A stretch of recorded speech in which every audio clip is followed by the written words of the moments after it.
El diario de Ana Frank, de Ana Frank. Ana Frank era una adolescente judía que vivía en Anderstan junto a sus padres Otto y Edith y su hermana mayor Margot.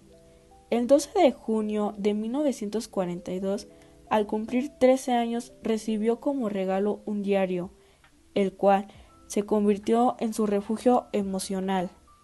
En él escribía con sinceridad, relatando su vida cotidiana como si se lo contara a una amiga imaginaria, a quien llamó Kitty. En esos primeros meses, Ana aún podía salir a la calle, aunque bajo las duras restricciones impuestas a los judíos por la ocupación nazi. No podía asistir a las escuelas públicas ni viajar en transporte, ni siquiera caminar por ciertos barrios. Su familia, aunque trataba de mantener la normalidad, vivía bajo una sombra constante de miedo. La situación se volvió crítica cuando Margot recibió una orden para presentarse ante las autoridades alemanas. La familia Frank sabía lo que significaba deportación a un campo de trabajo forzado. Fue entonces cuando decidieron esconderse. El 6 de julio de 1942 se trasladaron en secreto a la parte trasera del edificio donde trabajaba Otto Frank.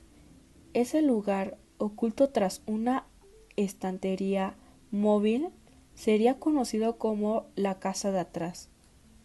No estaban solos. Poco después se le unieron los Van Bells, una familia también judía, y más adelante un dentista llamado Fritz Feder. 8 personas compartiendo un espacio estrecho, en silencio durante el día para no ser descubiertos por los empleados del edificio, y con horario estricto para todos. Ana, curiosa y sensible, comenzó a registrar en su horario no solo los hechos del encierro, sino también sus pensamientos, emociones y conflictos. A través de sus palabras buscaba comprender lo que ocurría a su alrededor y dentro de sí misma. Los días en el escondite eran largos y silenciosos. Las 8 personas que vivían allí tenían que adaptarse a una rutina estricta. Durante el día no podían hacer ruidos fuertes ni mover muebles, ya que los trabajadores de la oficina podrían sospechar que había alguien arriba. Solo por las noches podían hablar con más libertad, caminar o encender la luz sin miedo. Ana era una niña activa y habladora. Sufría con esa rutina. Se sentía encerrada no solo por las paredes, sino también por la tensión entre los adultos. A menudo discutían por cosas pequeñas, la comida, el espacio o las tareas del día. Ana chocaba con su madre y con el señor Van Pels, y a veces también con Fritz Feder, con quien compartía habitación. Sin embargo, ella encontró en la estructura una forma de resistir. Cada palabra que escribía le ayudaba a desahogar su tristeza, sus miedos, sus esperanzas y también sus sueños. Quería ser escritora, y en su diario se entrenaba sin saberlo. A través de esas páginas se mostraba tal como era, crítica, sensible, imaginativa y profundamente humana. Durante el encierro, Ana también empezó a cambiar. Dejó atrás la niñez y comenzó a describirse como adolescente. Sentía confusión, soledad y a veces esperanza. Empezó a observar con más atención a lo que la rodeaban y a pensar en lo que significaba ser mujer, crecer y vivir en medio de una guerra. Con el tiempo se acercó más a Peter, el hijo de Van Pels. Al principio no se llevaban bien, pero luego comenzaron a hablar más, a compartir momentos en el ático y a confiar el uno en el otro. Ana encontró en él un apoyo emocional, aunque a veces también se cuestionaba si ese afecto era amor o solo una forma de no sentirse tan sola. Mientras tanto, el mundo exterior seguía cambiando. Había rumores de que la guerra podía terminar, que los aliados avanzaban. Eso les daba un poco de esperanza, aunque el miedo seguía presente. A veces los bombardeos se escuchaban desde el escondite y todos se quedaban en silencio, con el corazón acelerado. Ana seguía escribiendo.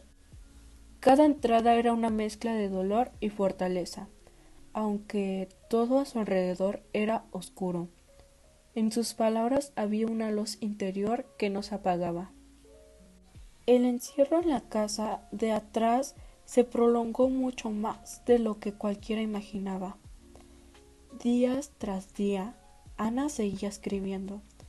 En esas páginas dejó de hablar solo de lo que sucedía a su alrededor y comenzó a profundizar en sus pensamientos más íntimos.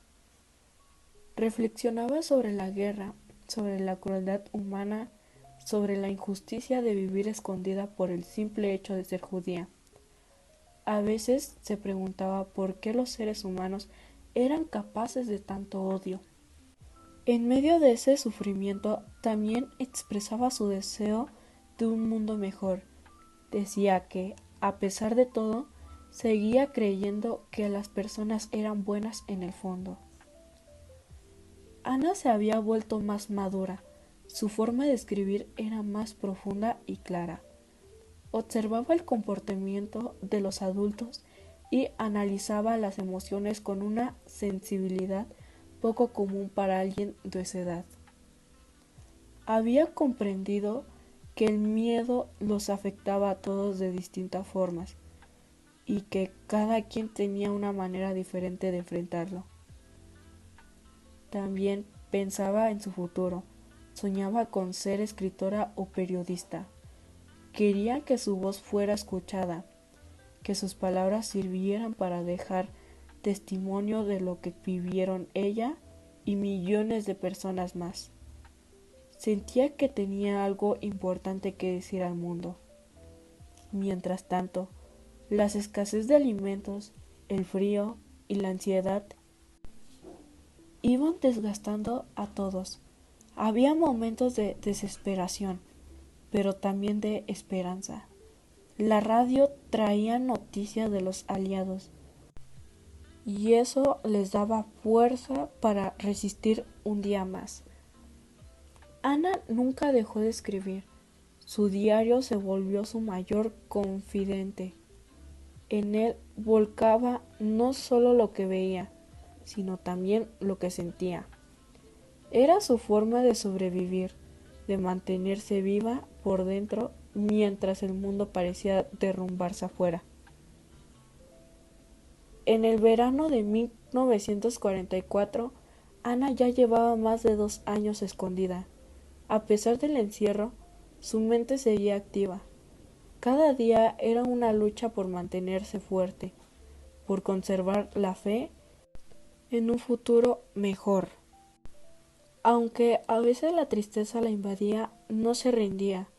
Sus escritos se volvieron más intensos, más sinceros. Sentía que había cambiado mucho desde que llegó a la casa de atrás. Empezó a revisar y reescribir partes de su diario, con la esperanza de que algún día se pudieran publicar. Había oído en la radio que, al terminar la guerra, se buscarían testimonios de personas que hubieran vivido la ocupación. Ana quería ser una de esas voces. Soñaba con que su historia no se perdiera en el silencio. Pero esa esperanza fue interrumpida de forma abrupta. El 4 de agosto de 1944, la policía alemana descubrió el escondite. Nadie sabe con certeza quién los delató. Los 8 ocupantes fueron arrestados y llevados a campos de concentración. El diario de Ana, junto con otros papeles, quedó atrás. Mi tío una de las personas que había ayudado a la familia Frank lo guardó sin saber lo valioso que sería. Ana fue enviada primero a Auschwitz y luego a Bergen-Belsen, junto a su hermana Margot. En ese lugar, marcado por la enfermedad, el frío y el abandono, ambas murieron en febrero de 1945, poco antes de que el campo fuera liberado. Ana tenía apenas 15 años. De toda su familia, solo su padre, Otto Frank, logró sobrevivir. Al regresar a Ámsterdam, recibió el diario de Miep había rescatado. Al leerlo, descubrió una parte de su hija que nunca había conocido del todo, profunda, fuerte, sensible y valiente. Decidido a cumplir su deseo, y publicó el diario en 1947, bajo el título El diario de Ana Frank.